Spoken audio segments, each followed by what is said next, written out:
मित्रों, ये कहानी है चंदनबाला की, जिन्होंने कर्म राजा की सजाओं को समता से सहन करके जीवन में धर्म, भक्ति और साधना का सर्वोच्च शिखर प्राप्त किया। चंदनबाला, जो कि एक क्षत्रिय होते हुए भी अहिंसा की परम उपासक थी, जिन्होंने पहाड़ जैसे दुखों को भी बड़ी ही सरलता से स्वीकार किया। चंदनबाला, जिनके हृदय में जीव मात्र के लिए, प्राणी मात्र के लिए प्रेम था, करुणा थी। और यही चंदनबाला महावीर प्रभु की अनन्य भक्त बनी, प्रथम महासती बनी, जिनकी कथा सुनने से आंखों में अश्रु आ जाते हैं और मन में भक्ति की ज्योत प्रज्वलित हो जाती है। दुख आने पर भी मन को समतामयी बनाने की प्रेरणा मिलती है। चंदनबाला की कहानी आपके जीवन को धर्ममय बनाए, समतामय बनाए, यही हमारा उद्देश्य है और यही हमारी अभिलाषा है। तो आइए मित्रों, चलिए शुरू करते हैं कहानी चंदनबाला की, जो थी चंपापुरी की राजकुमारी। पहले उनका नाम था वसुमती। आइए देखते हैं उनके बचपन का एक दृश्य।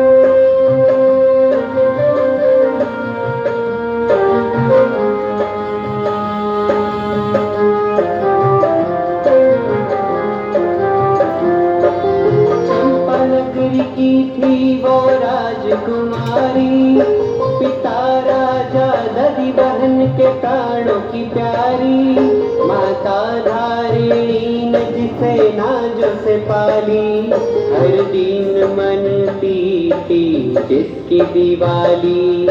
ऐसी थी चंदनबाला, ऐसी थी चंदनबाला, ऐसी थी चंदनबाला, ऐसी थी चंदनबाला।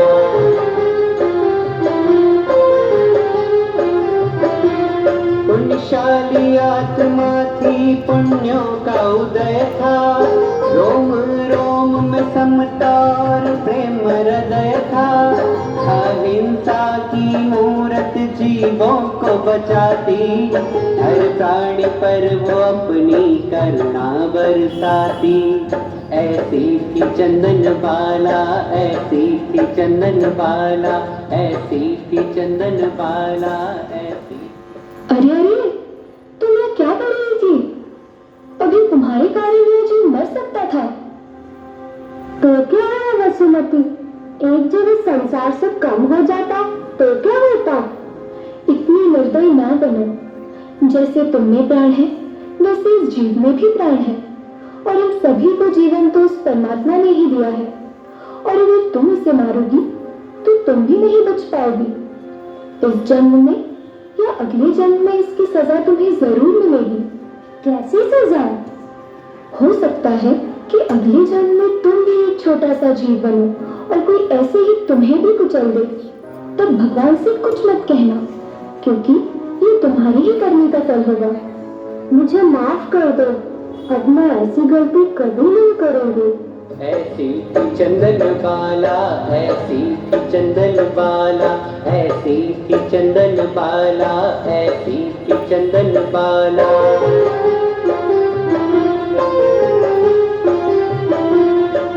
बीता समय वसुमती बड़ी हो गई, यौवन की दहलीज पर खड़ी हो गई। माता धारिणी से संस्कारों को पाया, जीवन में था उसके धर्म समाया। ऐसी थी चंदनबाला, ऐसी थी चंदनबाला, ऐसी थी चंदनबाला, ऐसी थी चंदनबाला।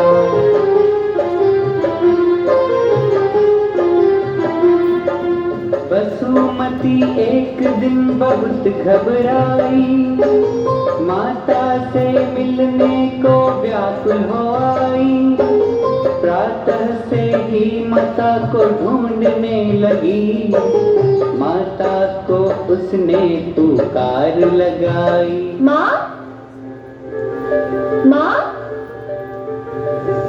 पुत्री क्या हुआ? वसुमती, तुम इतनी घबराई हुई क्यों हो? माँ, आज मैंने बहुत बुरा स्वप्न देखा। मैंने देखा कि चंपा नगरी पर दुखों का पहाड़ टूट पड़ा है। सभी की आंखों में आंसू है। मुझे समझ नहीं आ रहा है कि कैसा स्वप्न है। पुत्री वसुमती, ये एक स्वप्न था, इससे इतना नहीं डरते। और जो भी किस्मत में होना होगा वह होगा ही, उसे कोई भी बदल नहीं सकता। पूर्व जन्मों के कर्म ही हमारे जीवन में सुख दुख लाते हैं। हमें सुख और दुख दोनों के लिए तैयार रहना चाहिए। हर परिस्थिति में हमें धर्म का पथ नहीं चलना चाहिए।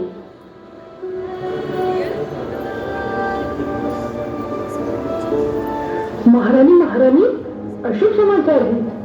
पड़ोसी राजा शातनिक ने हमारी चंपापुरी पर आक्रमण कर दिया है। हमारी सैनिक संख्या का बल दुश्मन सैनिकों से बहुत कम है। जाओ और हमें हर घड़ी के समाचार दो। माँ, अब हमारा क्या होगा? माँ, घबराओ मत वसुमती, मैं तुम्हारे साथ हूँ। हमें हर परिस्थिति का सामना करने के लिए तैयार रहना होगा। चलो मेरे साथ।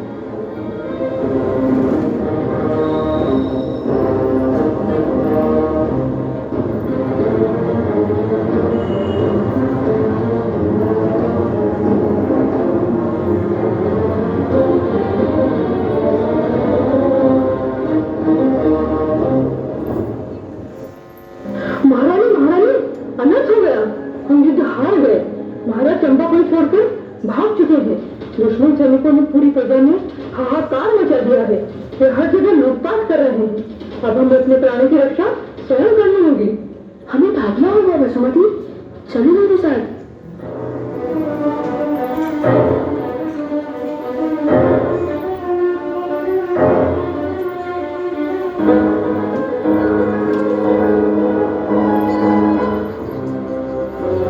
कहाँ जा रही हो रानी धारणी? तुम्हारे रूप और सुंदरता की तो बहुत प्रशंसा सुनी थी मैंने, पर तुम तो उससे भी अधिक सुंदर हो। अगर तुम स्वयं को मुझे सौंप दो तो मैं तुम्हारे प्राण नहीं लूंगा। दुष्ट, हट जाओ हमारे रास्ते से। हट जाऊं?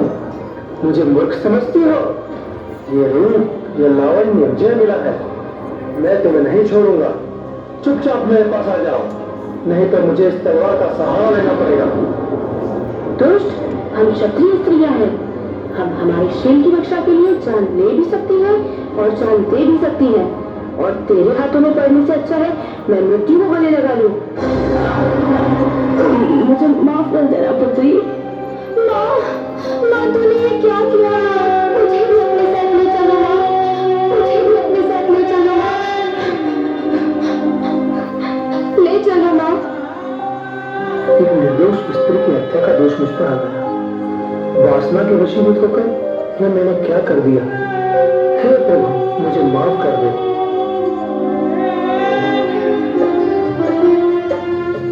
नाजों से पाला उसकी लाश पड़ी है। देखो आई कितनी ये अशुभ घड़ी है। रो रो के वसुमती का हाल बुरा है। सैनिक को भी पश्चाताप पड़ा है। नाजों से पाला उसकी लाश पड़ी है। देखो आई कैसी ये अशुभ घड़ी है। रो रो के वसुमती का हाल बुरा है। सैनिक को भी पश्चाताप बड़ा है।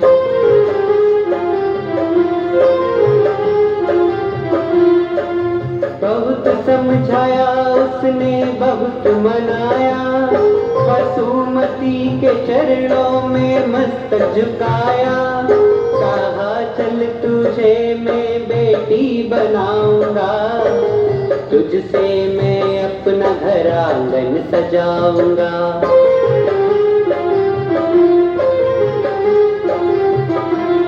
विधि के विधान को वो टाल न पाई। सैनिक की शरण में देखो वो आई, विधि के विधान को वो टाल न पाई।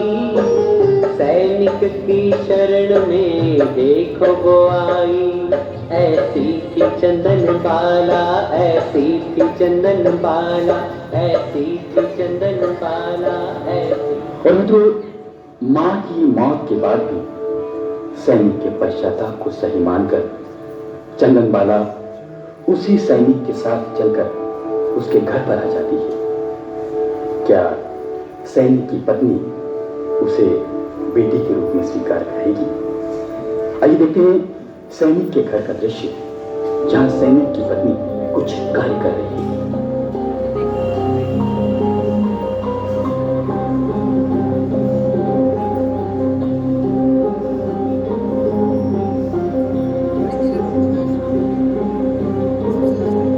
हे प्रिय, देख मैं तेरे लिए क्या लाया हूँ। आ गए युद्ध जीतकर, सकुशल तो है। मैं तो आपकी ही प्रतीक्षा कर रही थी कि आप घर पर आए और मुझ पर लुटे हुए रत्न की बारिश कर दे। रत्न नहीं है तो फिर क्या है? राजकुमारी। अब यह तुम्हारी सेवा करेगी। सेवा? मैं सब जानती हूँ। मेरी सेवा के बहाने तुम खुद मेवा खाना चाहते हो। नहीं, तुम गलत सोच रही हो। एक तो मेरी सोच ले रहा है और मुझे गलत ठहरा रहे हो। खबरदार जो इसे घर में रखा। मुझे तो धन चाहिए, धन। बेच दो इसे बाजार में और मेरे लिए स्वर्ण मुद्राएं लेकर आइए। स्वर्ण मुद्राएं? यह तो मैंने सोचा ही नहीं था। राजकुमारी, तुम हमारे किसी काम की नहीं, इसलिए तुम्हें मेरे साथ दास बाजार में बिकने चलना होगा। ठीक है, अगर मैं आपके कोई कार्य नहीं आ सकती तो मैं बिकने के लिए तैयार हूँ। हे प्रभु, मुझे आप पर विश्वास है। अगर ये कर्म राजा की सजाएं हैं तो मैं ये सजा भुगतने के लिए तैयार हूँ। मुझे इस संकट की घड़ी का सामना करने की शक्ति देना।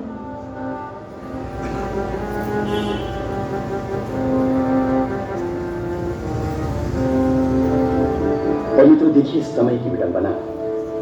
एक राजकुमारी जिसकी एक समय में हजारों दासियां थी, लेकिन आज एक सैनिक की पत्नी भी उसे दासी बनाने को तैयार नहीं है।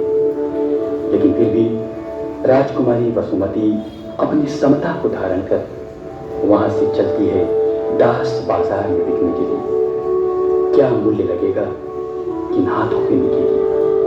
आइए देखते हैं राजकुमारी वसुमती की आगे की कहानी। कर्मों के कारण क्या हाल हुआ है, हर दुख ने चुन चुन कर उसको छुआ है। महलों की रानी दासी भी न बन पाई, बिकेगी बाजार में ऐसी सजा पाई। ऐसी थी चंदन बाला, ऐसी थी चंदन बाला, ऐसी थी चंदन बाला, ऐसी थी चंदन बाला।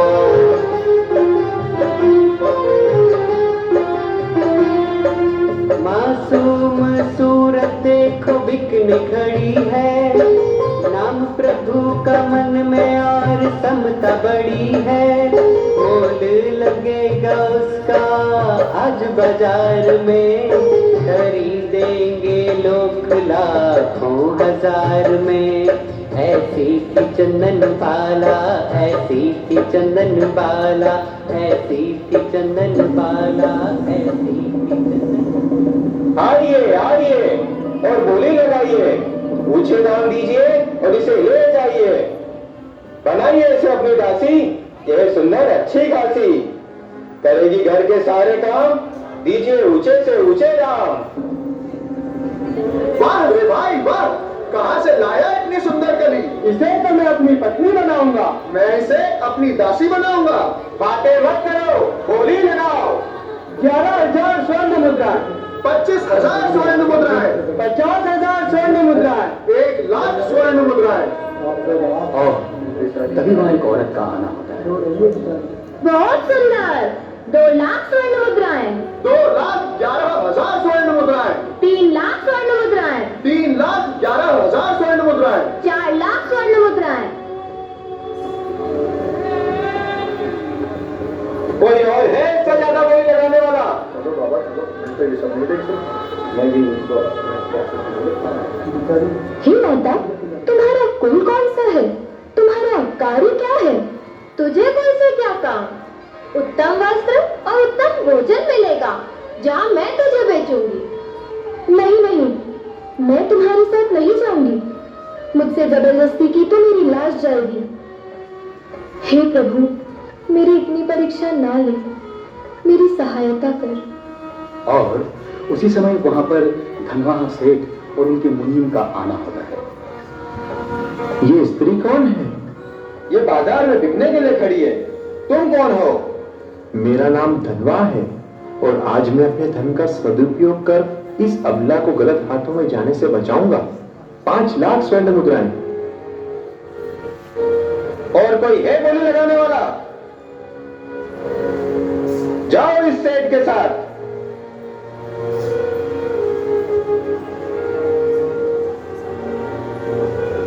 सेठ जी, मुझे आपके घर पर क्या करना होगा?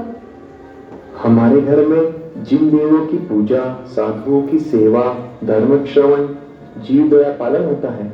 अगर तुम चाहो तो तुम मेरे साथ चल सकती हो, और अगर तुम और कहीं जाना चाहती हो तो तुम मुक्त हो। नहीं नहीं, आप तो मेरे प्रभु द्वारा भेजे गए हो। आप मेरे लिए देवता समान हो। मैं आपकी शरण में रहकर धर्म ध्यान और आपकी सेवा करूंगी। मुझ पर उपकार कीजिए, मुझे शरण दीजिए। तुम्हारा नाम क्या है? सेठ जी, मैं अपने अतीत को भूलना चाहती हूँ। आप जो चाहे मुझे नाम दे सकते हैं। तुम्हारी बातों में चंदन सी सुगंध है, इसलिए तुम्हारा नाम मैं चंदन वाला रखता हूँ। सेठ ने नाम दिया चंदन बाला, वसुमती ने अब है खुद को संभाला। पीछे पीछे देखो वो जा रही है, नए जीवन की आस वो जगा रही है। ऐसी थी चंदन बाला, ऐसी थी चंदन बाला, ऐसी थी चंदन बाला, ऐसी थी चंदन बाला।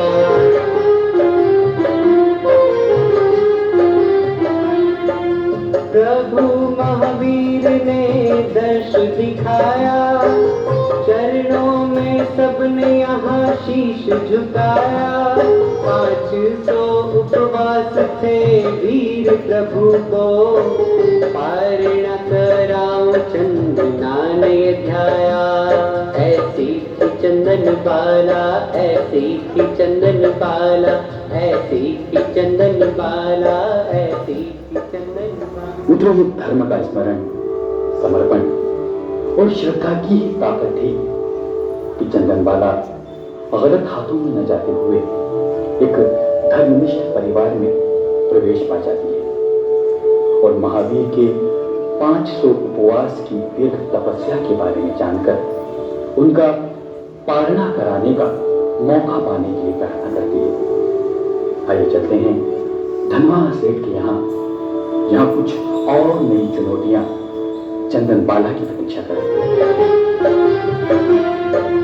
धनवाहा सेठ उसे घर पर लाया, मूला सेठानी से उसको मिलाया। बेटी है मेरी सब जगह कहलाया, आनंद है कितना ये उसने जताया।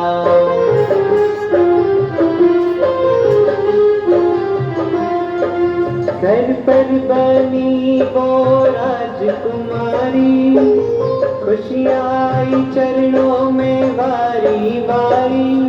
माता पिता की सेवा उसका ध्येय था, धर्म पर था विश्वास और कोमल हृदय था। ऐसी थी चंदनबाला, ऐसी थी चंदनबाला, ऐसी थी चंदनबाला, ऐसी थी चंदनबाला। और इससे मित्रों मूला सेठानी चंदनबाला को स्वीकार कर लेती है चंदनबाला के आने से घर में धर्म का प्रभाव बढ़ जाता है।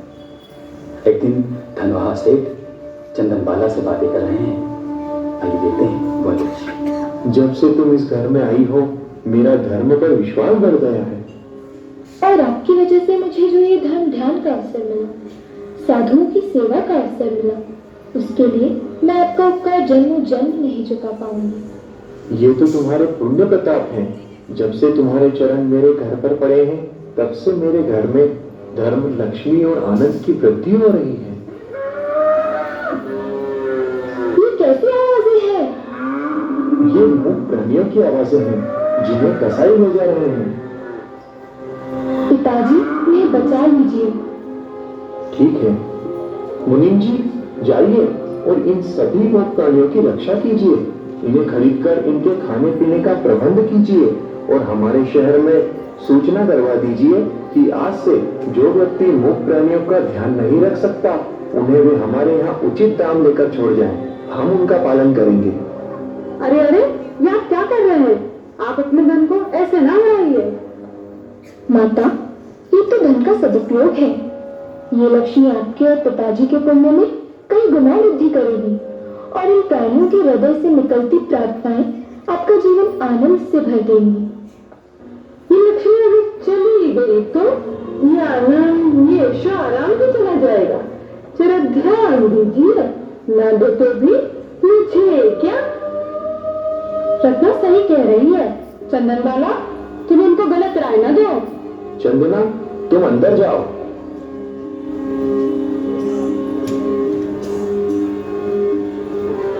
सेठ जी, हमारे व्यापार का रास्ता 7 देशों के लिए खुल गया है। अब हमारी कमाई 5 गुना बढ़ जाएगी। देखा भाग्यवान, इस पुण्यात्मा की पुण्याई का फल। लक्ष्मी हम पर दोनों हाथों से धन लुटा रही है।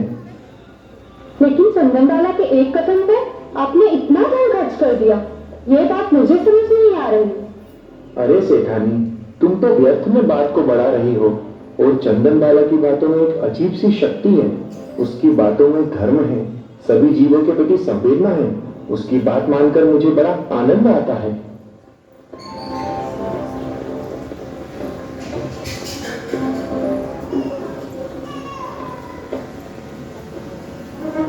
मुझे तो दाल में कुछ काला लग रहा है, और दाल भी काली हो तो मुझे क्या। क्या कहना चाहती हो रत्ना? साफ साफ कहो।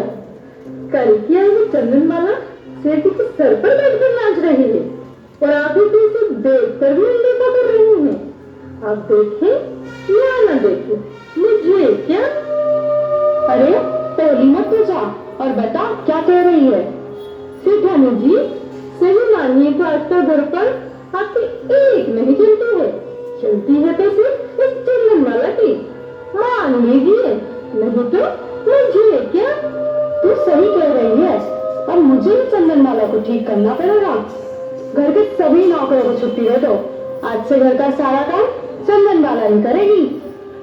अब समझदार दिखा रही है सेठानी, नहीं तो बात हाथ से निकल जाती। निकल भी जाए तो मुझे क्या। मैं तो चलूं चंदना को ठीक करने।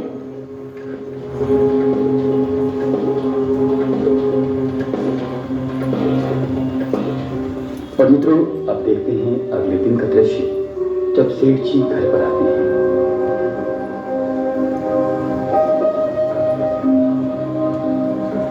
चंदनबाला, ओ चंदनबाला, चंदनबाला, ओ चंदनबाला। कहिए, क्या हुआ? चंदनबाला कहाँ है? ऐसी क्या बात है जो आप सिर्फ चंदनबाला से ही कहना चाहते हैं?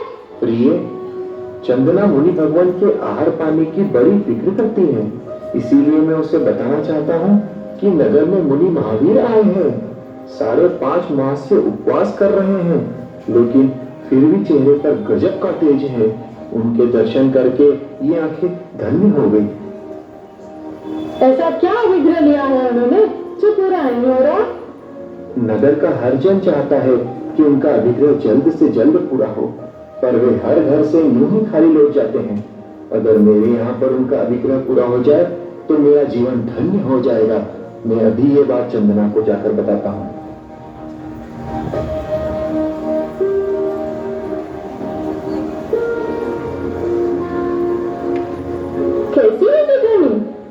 गुस्से में लग रही हो? ना भी हो तो मुझे क्या? आजकल ये हर बात पहले चंदन वाला से करना पसंद करते हैं। मैं तो हर बार ही कहती हूँ सेठानी, कहीं वो आपकी सोच न बन जाए, और बन भी जाए तो मुझे क्या? रत्ना, मुंह संभाल कर बात करो, मुझे माफ कर दो सेठानी।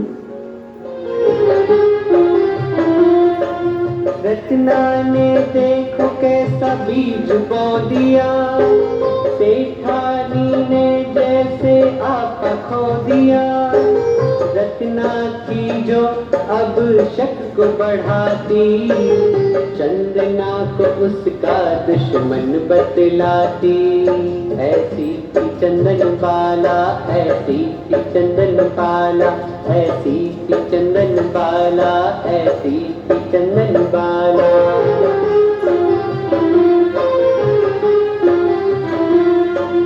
अब तो चंदना को उसने है मारा, अखियों से आंसू आए हाल बेचारा।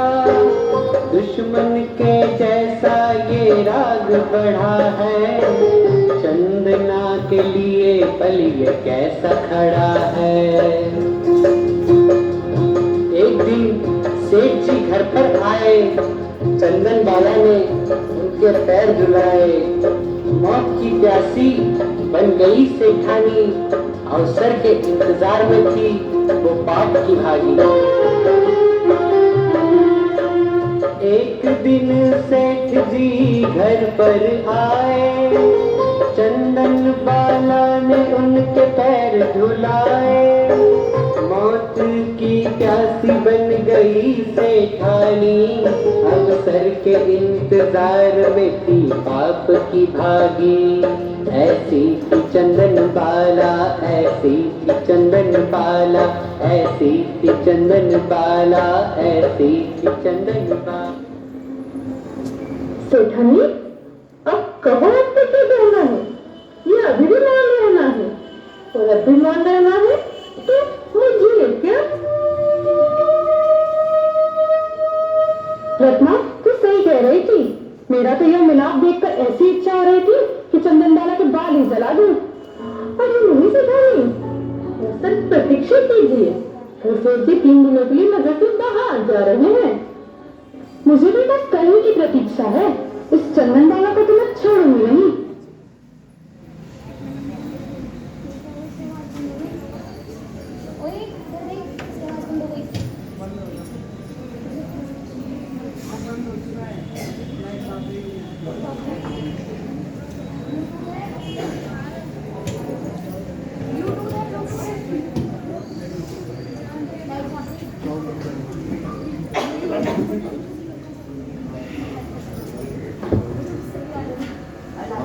To smell.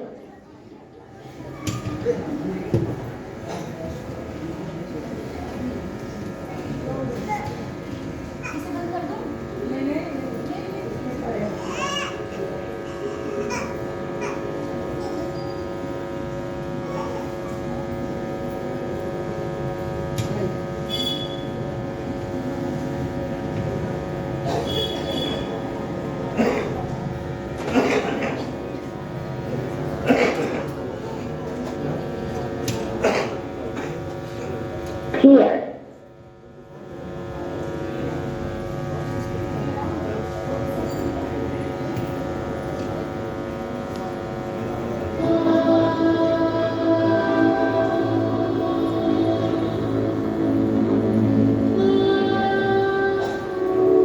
तो आइए मित्रों, देखते हैं अगला दृश्य, जब सेठ जी व्यापार के लिए नगर से बाहर जा रहे हैं। प्रिय, मैं व्यापार के लिए घर से बाहर जा रहा हूँ, 3 दिन बाद लौटूंगा। तुम घर पर सबका ध्यान रखना। आप नहीं संकोच जाइए, मैं सबका, खासकर चंदन बाला का बहुत अच्छी तरह से ध्यान रखूंगी।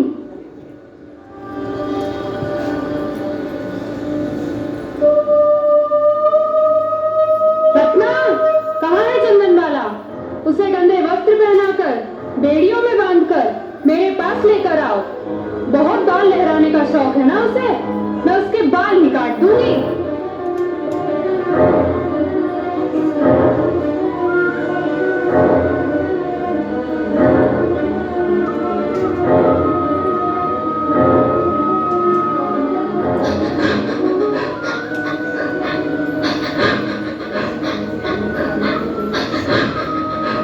जेठानी जी, ये रही चंदन वाला। अब इसका वो हाल कीजिए कि खुद को भी न पहचान सके, और पहचान भी ले तो मुझे क्या हुआ माँ जी? क्या गलती है मेरी? तेरी गलती ये है कि तू मेरी जगह लेना चाहती है। माँ जी आप गलत सोच रहे हैं। काट दो इन बालों को।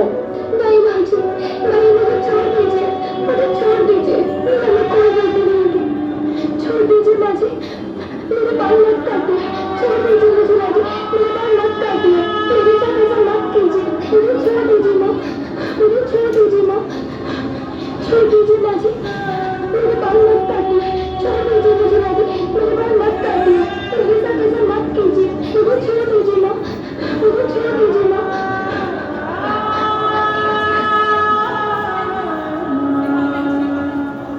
आंखों से बह रही है अश्रु की धारा। सेठानी तूने ये क्या कर डाला? बालों को उसके सर से उतारा, तूने चंदना का मुंडन कर डाला। आंखों से बह रही है अश्रु की धारा। सेठानी तूने ये क्या कर डाला? बालों को उसके सर से उतारा, चंदन का उसने मुंडन कर डाला। ऐसी थी चंदन बाला, ऐसी थी चंदन बाला, ऐसी थी चंदन बाला, ऐसी थी चंदन बाला।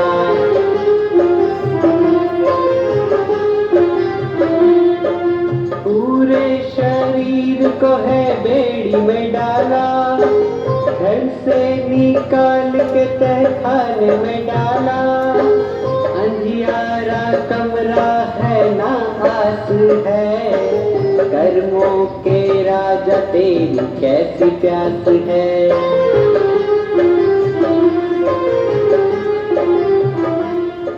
सच मित्र, कितनी दुखद घड़ी है, कैसी कर्म राजा की सजाएं हैं।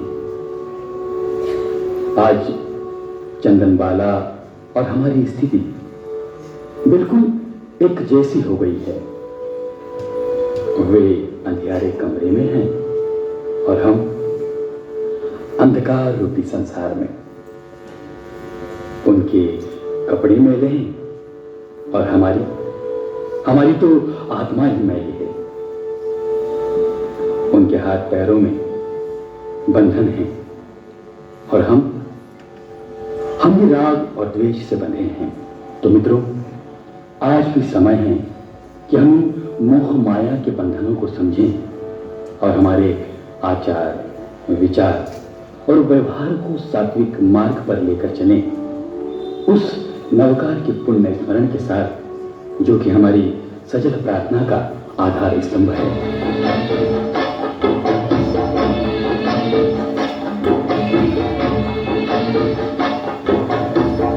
आंखों से बह रही है अश्रु की धार, प्रभु नाम जपने की घड़ी आई।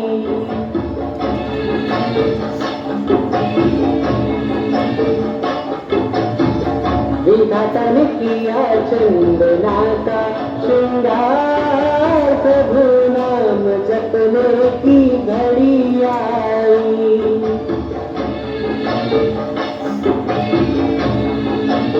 मेरे कर्म ही ऐसे होंगे जिसके कारण आज मुझे यह दिन देखना पड़े। कहाँ मैं एक राजकुमारी थी, कहाँ मुझे सैनिकों ने पकड़ा और मुझे बाजार में बिकना पड़ा, और अब मुझे इस अंधियारे कमरे में रहना पड़ा। लेकिन अगर ऐसे ही मेरे कर्मों का क्षय होना लिखा है तो मैं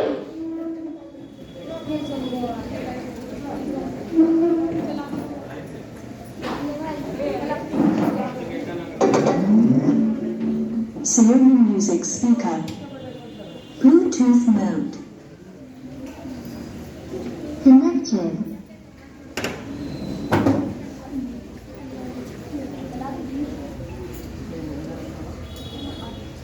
हे परमात्मा, मुझे शक्ति देना, मुझे अपने शरण में रखना। मैं इस एकांत में अपने मन को धर्म में लगाऊंगी, नवकार का स्मरण करूंगी। और मित्रों, धन्य है वो चंदन बाला। परिस्थितियां प्रतिकूल थी, लेकिन मन में थी समता की शक्ति। अंधियारा कमरा था, लेकिन स्वभाव में थी एक वैराग्य सी विरक्ति। न भोजन न पानी, लेकिन गजब की सहन शक्ति। और शरीर पर बंधन तो थे, लेकिन हृदय में भी थी प्रभु की अपार भक्ति। और इतनी प्रतिकूलताओं में भी चंदनबाला इस परिस्थिति को बहुत ही समता के साथ सहन कर जाती है।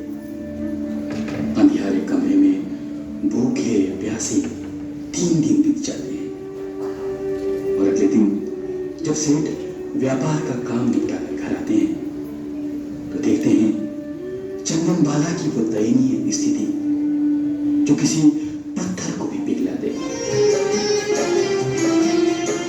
बेटी को देखकर बाप यूं रोया, आज उसने अपना है सब कुछ खोया। घर में धर्म की जिसने ज्योत जलाई, बेड़ियों में बंधी है बन के पराई। ऐसी थी चंदन बाला, ऐसी थी चंदन बाला, ऐसी थी चंदन बाला, ऐसी थी चंदन।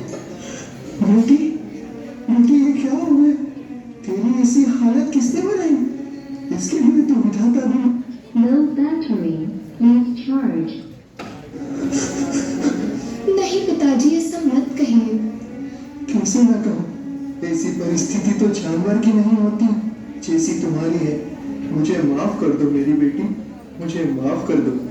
चलो बेटी, बाहर चलो, मैं अभी तुम्हारे लिए भोजन का प्रबंध करता हूँ।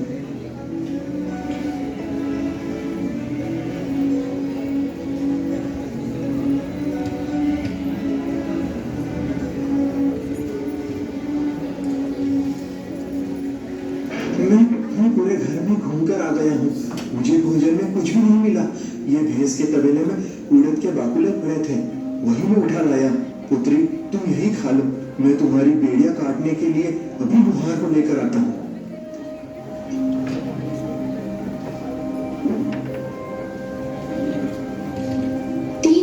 उपवास हो गए मेरे। काश कोई मुनि भगवंत आ जाए और उनको मेरा और फिर कुछ खाऊं तो इस हृदय को संतोष मिलेगा। देखती हूँ बाहर कोई मुनि भगवंत है क्या। लग रहा है कोई आ रहा है। अरे ये तो मुनि भगवंत Mahavir. Low battery. Please charge. वे 5 माह और 25 दिन के उपवास करके अभिग्रहों को धारण कर उनके अभिग्रह थे, जो राजकुमारी हो, परदासी हो, जो सदाचारिणी हो, जो कुमारी।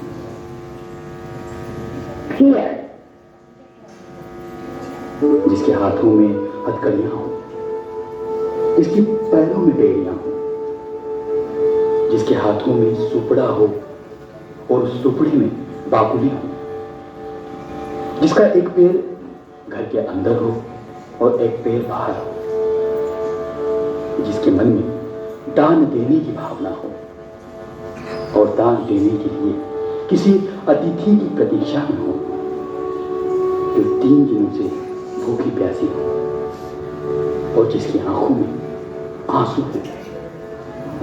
ऐसे पवित्र अभिग्रहों को धारण करने वाले प्रभु महावीर चंदनबाला की ओर चले आ रहे हैं। हे जगत में वंदनीय मुनि भगवान, मेरे ऊपर प्रसन्न होकर ये भोजन स्वीकार कीजिए।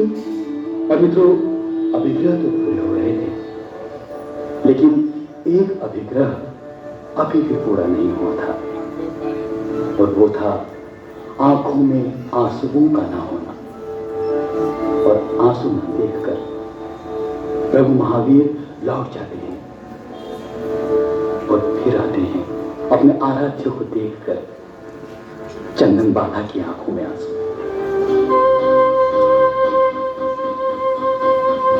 रुक जा जोगी, चंदन बाला झर झर नीर बहाए, झर झर नीर बहाए।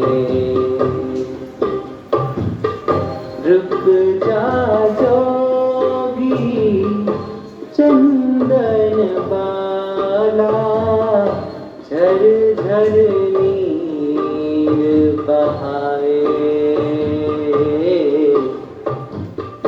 झर झर नीर बहाए।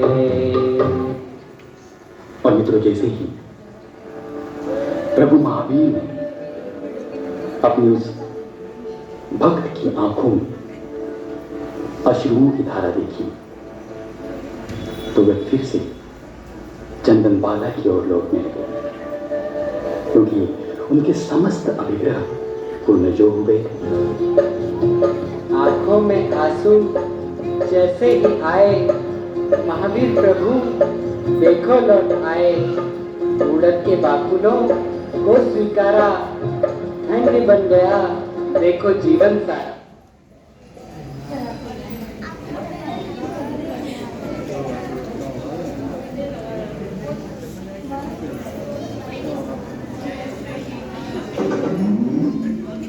Scenario music speaker.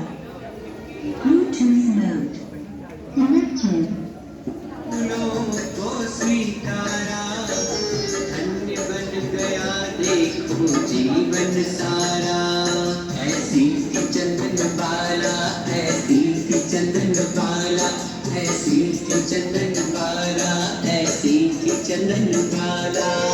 आज की इस सांसारिक और भौतिक युग की बात करें तो हमारे और चंदन बाला के जीवन में सिर्फ और सिर्फ एक अंतर है, और वो है भक्तिपूर्ण आंसुओं का, भक्तिपूर्ण अश्रुओं का। जिस दिन भगवान को जीवन में लाने के लिए आंखों में आंसू आ जाएंगे, आंखें भाव विभोर हो जाएंगी, हम भी धन्य कहला जाएंगे। जिस दिन जीवन में दुखों के प्रति एक सहर्ष और सहज स्वीकार भाव और धर्म की शरण में रहने की आदत पड़ जाएगी, उस दिन हम भी चंदन बाला की भक्ति का आनंद स्वयं भी महसूस कर पाएंगे, अनुभूति के स्तर पर, आत्मा के स्तर पर और भाव संवेदनाओं के स्तर पर। और मित्रों, यह कहानी भी हमें यही प्रेरणा देती है कि सुख और दुख हमारे किए गए कर्मों के फल हैं।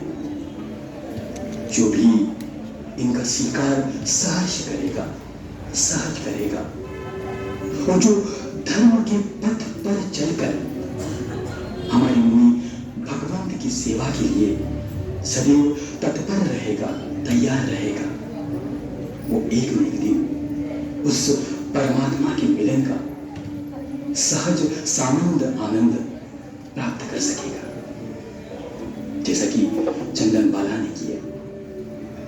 महावीर के 5 माह और 25 दिनों के उपवास जैसे ही पूर्ण हुए, देवताओं ने स्वर्ण मुद्राओं की बारिश कर दी।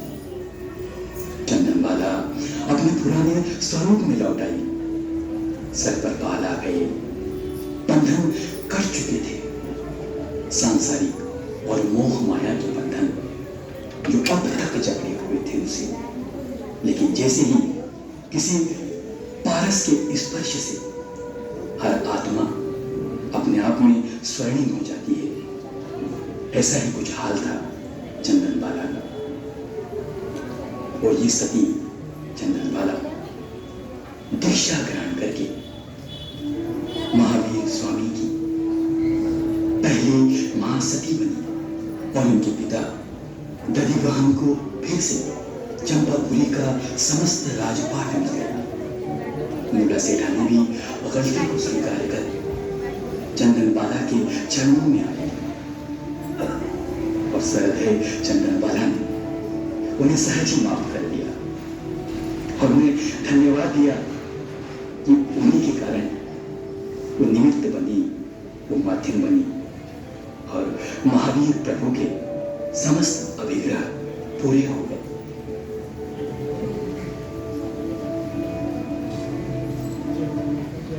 जय